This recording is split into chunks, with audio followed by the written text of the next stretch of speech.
Mr. President, several weeks ago, the untimely passing of Supreme Court Justice Anton Scalia created a vacancy on the Supreme Court, which now has only 8 justices. And it called into question the constitutional responsibility of the President of the United States when such a vacancy exists, and the constitutional responsibility of this Senate. Well, this morning in the Washington Post, there was speculation about 6 possible nominees the President could send to the Senate. It was speculation in the paper, and we don't know if any one of those would actually be the nominee suggested by the President. But it's very obvious, and having spoken to the President personally on this issue, I know that he is carefully weighing the options. Why will the President move forward on this nomination? Because the Constitution requires it. The Constitution requires it. In Article 2, Section 2, it says the President shall appoint a nominee to fill a vacancy on the U.S. Supreme Court. Shall, not may, shall appoint. And the Senate shall advise and consent to that nomination. So there are 2 constitutional responsibilities here: for the President to suggest a nominee, and for the Senate to act on that nominee. There have been instances in American history where argument could be made that that constitutional responsibility should be ignored or at least delayed.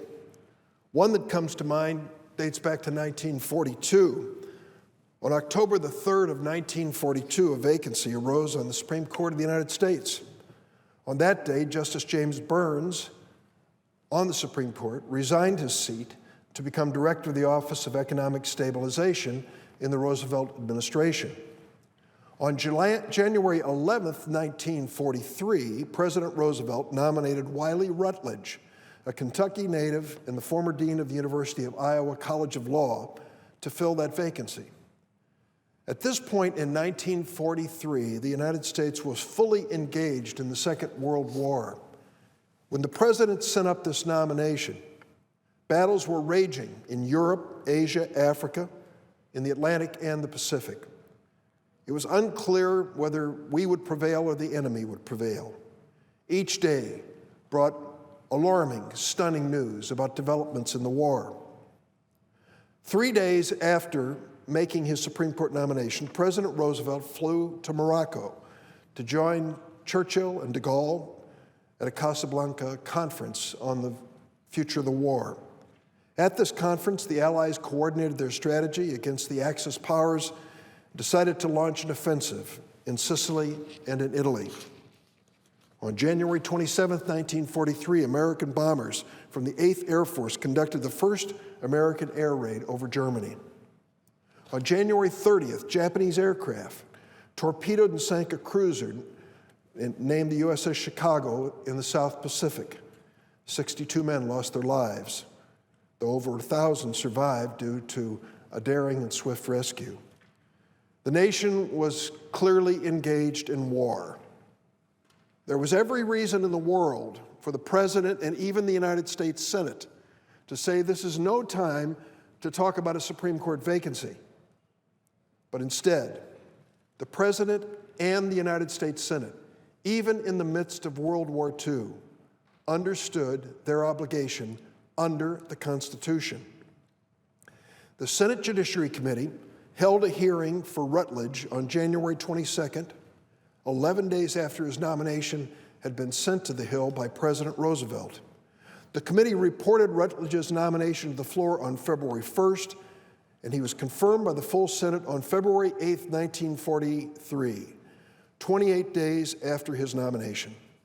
Mr. President, I wanted to put this set of facts on the record to make it clear there is absolutely no excuse for what the Senate Republicans are doing with the Scalia nomination.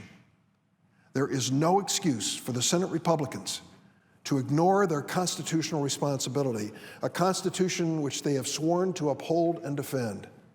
We're not in the midst of war. We're in the midst of a presidential campaign, and that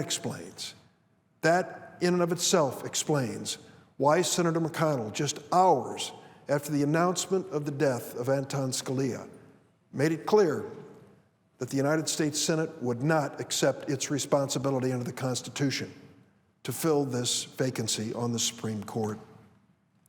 It's a sad reality that the Republicans have made this decision and will leave the Supreme Court for up to a year with this vacancy. When was the last time the Supreme Court had a vacancy for over a year? It goes back to the Civil War, when we were at war with ourselves, with thousands being killed on a daily basis. It was in that turmoil that we left a vacancy on the Supreme Court for over a year. And now, the Senate Republicans point to the turmoil of a presidential election campaign as their reason for not accepting their constitutional responsibility. They make a vacuous argument that we should wait and pick a new president. Let this new president in his next term, or her next term, fill this vacancy. Well, you know, that is an empty argument, because in the year 2012, in November of 2012, there was a presidential election. The two major party nominees were, of course, President Obama running for re-election and Mitt Romney running on the Republican side. In that election, the American people made a clear choice. By a margin of 5 million votes, they re-elected President Barack Obama. And they re-elected him for a 4-year term. So it turns out that even in this year of 2016, Barack Obama is still the President of the United States.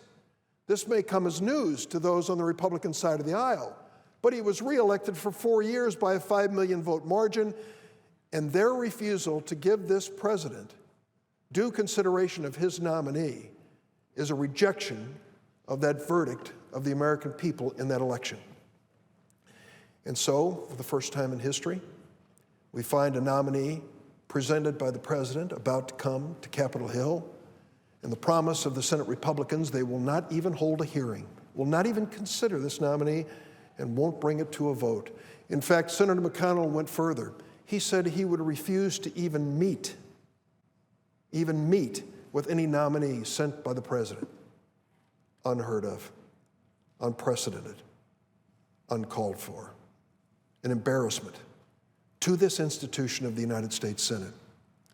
I really call on the members of the Senate Judiciary Committee, which I'm proud to serve on, to step back and reassess the letter they signed 2 weeks ago. It was a letter accepting Senator McConnell's strategy, saying that they would not do their job. They would, in fact, walk away from their job, walk away from their constitutional responsibility. I would hope that they would realize that they are leaving a mark in history which is indefensible, a mark in history which is unprecedented, and one which sadly will leave the Supreme Court with only 8 justices. The American people have spoken. They have chosen the president. The president has accepted his constitutional responsibility. The Senate, under Republican leadership, can do no less.